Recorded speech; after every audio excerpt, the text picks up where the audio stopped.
Quinn. He is a fixture on the Chicago live lit scene.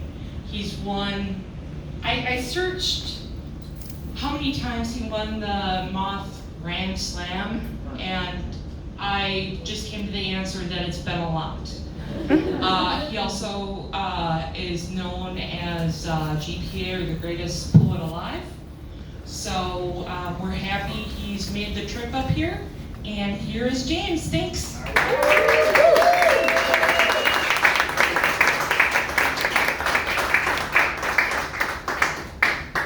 It's actually 4 times. Before I get started, I just want to say, listening to y'all stories, oh my God, we should have been our own club. Oh my God, because my favorite color is blue. And I stay away from fire, so you would have been a good friend for the fire. So yeah, I was a weird kid because I believed the good guy is always supposed to win. Because I love superhero shit. I grew up, and I'm infatuated still to this day with the greatest superhero ever created from Gotham City, Batman. I grew up on, I guess it was Channel 32 and Channel 9. It was the Biff, Pam, Pow. I grew up on that, but that didn't push me over the edge with my love affair with Bruce Wayne. It was when I started reading the comic books and figured out, oh my God, he's got to go out here every night and stop the Joker and stop the Penguin. Hold up, one second. He should have killed the Joker. I mean, I know he didn't, and I know that was the code, but the Joker was just rotten. And it just got more rotten the more I read him, the more I watched him, but anyway. So my superhero love spread. Oh, some of you may remember this, and I'm dating myself by saying this. Channel 44 at 3 o'clock every day, Monday through Fridays. Monday, Captain America. Tuesday, the Hulk. Wednesday, Iron Man. Thursday, the Mighty Thor, and Friday, the Submariner. And we got out of school at 2:30, and this was me running at breakneck speed, sliding in, speaking to my mom, sliding in, turning the TV on, and watching, and just glued every single day. I went to Walgreens, and we had a Woolworths. That's, some of y'all may remember Woolworths. Yeah. They both had comics, and they had them on a turnstile. So I had a job. I used to help people with their groceries. And I had a little red wagon, and I would help people with their groceries and make money, whatever. So say I made $15, 10 went in my bank, 5 went to Walgreens and Woolworths for comic books, because I love to read. Because, like some of you, my parents didn't have a lot of money. So I read everything. I loved to read. I was my escape. And I wore glasses like I do now. And I was smaller, so I was bullied.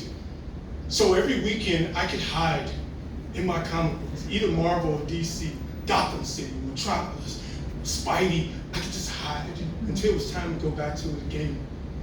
I started to believe that if these superheroes could stand up to these villains, maybe I could stand up to the bullies, especially one bully, Eric, who bullied me relentless every day during the 6th grade until I decided to sneak up behind him and take off my galoshes.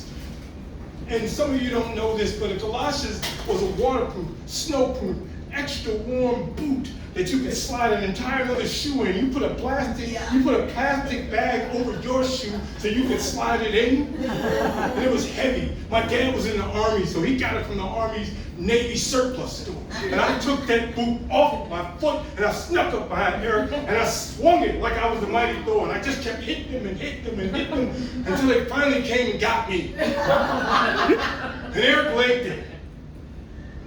And I figured the good guy had won. But I got suspended. And my mom was afraid. So she transferred me. And for a while, the bullying stopped. My love affair with superhero shit continued. I got to high school and found out the bullying didn't stop. It just got more technical, more, aggressive. Football players are notorious for picking on. I did really well in school. I was an English major. That was college, but I loved English lit. I love writing composition. I love writing poetry. I felt you, and that wasn't bad poetry because it was yours. That was darn good poetry. So I loved writing. I loved, my favorite thing was Cyrano de Bergerac because I thought I was ugly. That's what they told me, and I believed it for the longest time. But I believed it. If Cyrano could write this poetry, and Roxanne loved him, well, maybe some girl would write me. And so I wrote poems, and I was standing in class, and the teacher would always, and I was in honors English too. I know I felt your pain, like the whole gifted thing. No, she shit. Responsibility heaped on you, then your parents buy into that shit. Oh my God, James he's in honors, he's doing so well. Like, and I'm struggling. Mark Wiley. I went to Lindblom Technical High School. Southside. Mark Wiley he was a football player. And he was in a group called the Crunch Bunch. And every day he just felt the need to push me, shove me, put potatoes in my bag, do just stuff. And got to junior year and it was just the pummeling because he was bigger. And there was nothing because he was on the football team. They didn't do anything. Senior year, you're thinking this is eased up a bit, and it didn't. It was a time at homecoming. I got pushed down the stands at Gately Stadium. I got pushed. And it was just, you get up to a point when you're bullied, if you've ever felt that, you have enough. Breakfast Club had came out. And this particular day, and this is Monday in 1984, damn! Ooh, it's a long time ago. Oh my God. The lights went out in Lindblom. Pitch dark. And they had us still going to class. Chicago's public schools, I tell you. Motherfuckers. 5 degrees outside, yeah, y'all can go. 15 inches of snow, yeah, y'all can go. Everybody else closed. We're looking at the thing on TV. I don't think I'm having to go. I'm gonna think CPS schools are wide open. Oh, okay. The lights is on and everything. So we get to the third period, it's pitch dark, and I get shoved up against the lockers violently. And there's a laughter. And Mark Wiley looks back at me, and all I can think of him is the Joker. That's all I can think of. And I'm like, Batman, I can't let him go. He's going towards the steps, and we're on the 3rd floor. And he's sitting there for a minute, and he's talking to some of his football buddies, and they go off. And it's been a few decades, so I can admit this out loud, because I've never told anybody. I got behind him, and I took all the strength I had, and I shoved him down the steps. Oh my God. Yeah. And all you could hear was him moaning. When he hit that bottom step, I could hear it. Oh God. I walked, took each step. He was wailing, he was moaning. It was dark. As you see, I'm dark, so he couldn't see me. You couldn't laugh at this.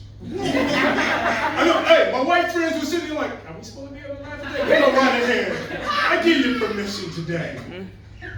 That shit was funny. And I sat there and I watched him. And I watched him and I didn't know what to do. He couldn't move. He was crying, he was wailing. I was like, big super Mark Wiley football dude who bullied me for all 4 of my years.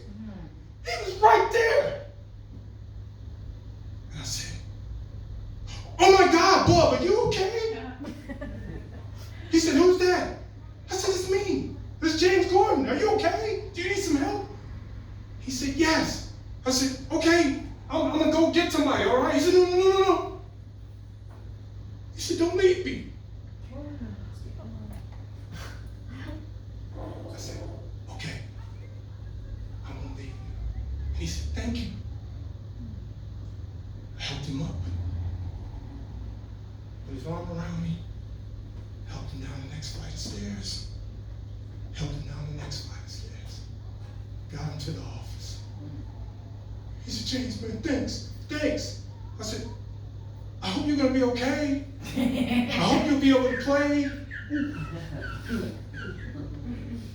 That year we had a strike, so the football season had been pushed back like everything else.